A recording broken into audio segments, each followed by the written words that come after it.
আসসালামু আলাইকুম। এখন আমি আপনাদের দেখাবো কিভাবে আপনারা শপিফাই স্টোর থেকে একটি পেজ ডিলিট করবেন।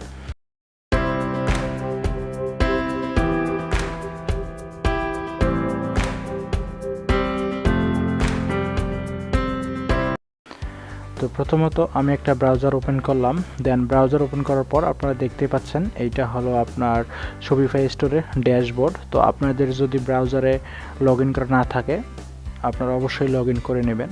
তো এইখান থেকে জাস্ট এখানে আপনারা বাম সাইডে দেখতে পাচ্ছেন মেনু রয়েছে, দেন এইখান থেকে জাস্ট আপনারা অনলাইন স্টোরে ক্লিক করবেন।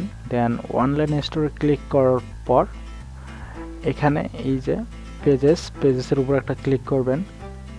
দেন ক্লিক করার পর এই যে এই দুইটা হলো আমার পেজ ক্রিয়েট করছি আমি। তো যেহেতু আমার এই পেজটির দরকার নাই সেহেতু আমি এটা ডিলিট করব। তো তার জন্য আমি এখানে চেক করলাম। দেন চেক করার পর এখানে এই যে অ্যাকশন লেখা এসেছে, দেন এইটার উপর একটা ক্লিক করলাম। ক্লিক করার পর এই দেখেন নিচে ডিলিট পেজেস, দেন এইটার উপরে ক্লিক করলাম। দেন তারপর আবার ডিলিট পেজে ক্লিক করলাম। দেন এখন দেখেন আমার পেজটি ফুলফিল ডিলিট হয়ে গেছে।